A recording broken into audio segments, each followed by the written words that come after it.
Bienvenue! Aujourd'hui, on explore un peu la vision de Jensen Huang, le patron d'NVIDIA. Il a récemment parlé de l'avenir de l'IA, des robots, euh, de leur impact. On va essayer de décortiquer ses idées sur cette nouvelle révolution industrielle. Les usines d'IA, l'IA physique, et puis ce que ça change pour nos emplois. Oui, et c'est essentiel de comprendre ça, je pense. Parce que Wang, il ne voit pas l'IA juste comme une technologie de plus. Pour lui, c'est carrément une nouvelle force de production. Un peu comme l'électricité en son temps. Ah oui?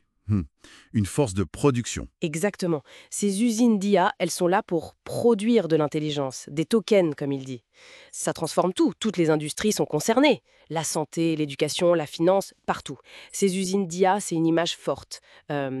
Concrètement, ça ressemble à quoi? Des gros ordinateurs? Bah oui, imaginez d'immenses data centers, des supercalculateurs. Ils prennent de l'électricité et, au lieu de fabriquer une voiture, ils fabriquent de l'intelligence, sous forme de tokens. Des tokens, c'est-à-dire. C'est un peu l'unité de base de l'IA, quoi. Ça peut être un mot, un pixel d'image, une note de musique, même une protéine. En gros, il dit que l'intelligence devient une sorte de marchandise qu'on peut fabriquer en série. Ça change complètement la donne économique. Une marchandise. D'accord. Et il va même plus loin, j'ai lu ça. Il dit que chaque entreprise. Oui, chaque boîte qui fabrique un truc physique, une voiture, un tracteur, peu importe, elle aura besoin de deux usines. Une pour assembler l'objet, l'autre pour fabriquer l'IA qui est dedans, son cerveau en quelque sorte. Impressionnant.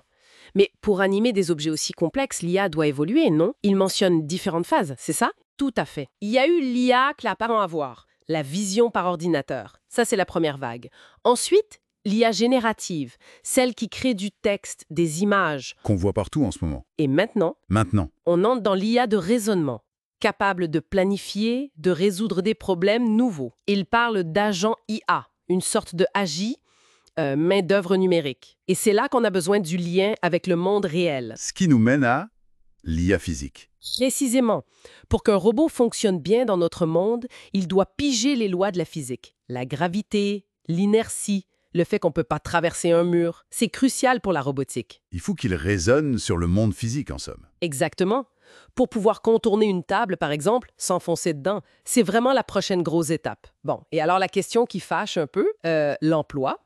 Si on a une main-d'œuvre numérique et des robots qui comprennent la physique, qu'est-ce qui se passe pour nous? Alors là, sa réponse est intéressante, nuancée. Il dit, oui, certains jobs vont disparaître ou être transformés, c'est sûr, mais d'autres vont être créés. Des jobs dans la tech, j'imagine. Pour coder, sécuriser, tout ça. Oui, bien sûr, mais pas seulement. Et c'est ça qui est frappant. Il insiste énormément sur le besoin gigantesque d'artisans qualifiés. Des artisans. Vraiment. Oui, électriciens, plombiers, soudeurs, maçons, pour construire les infrastructures physiques de ces usines d'IA. Apparemment, ça coûte une fortune, genre 60 milliards de dollars pour une usine d'un gigawatt. Il faut bien les construire, ces bâtiments, hein? Donc, paradoxalement, plus d'IA signifierait plus de travail manuel qualifié. C'est assez contre-intuitif, non? C'est son pari. Et il ajoute un point clé. Le vrai danger, c'est pas l'IA elle-même. C'est la personne qui, elle, utilise l'IA pour être plus productive. L'idée, c'est que si on adopte l'IA, on augmente la productivité, on crée plus de valeur, et au final, potentiellement, on embauche plus. Mais différemment. D'accord, je vois.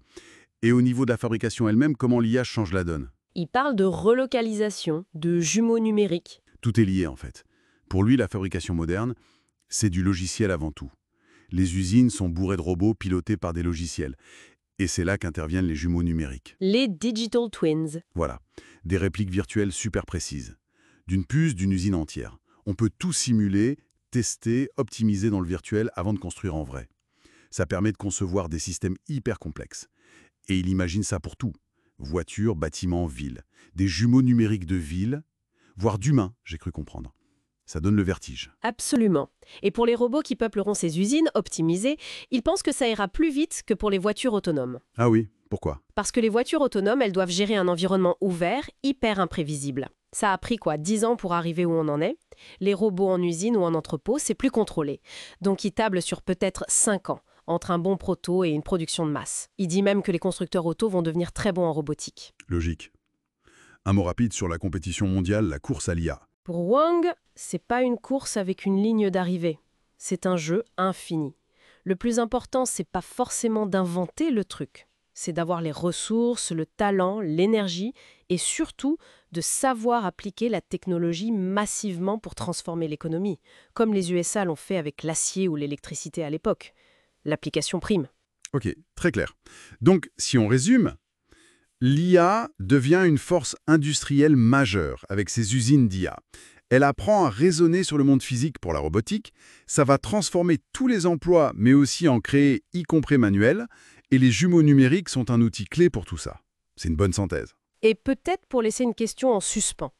Wang parle de jumeaux numériques pour les usines, les villes et même potentiellement pour le corps humain, les systèmes biologiques. Si on devient capable de simuler et d'optimiser notre réalité à ce niveau, de créer des doubles numériques de nous-mêmes, qu'est-ce que ça ouvre comme possibilité? Et, peut-être plus important encore, quels nouveaux défis, éthiques ou autres,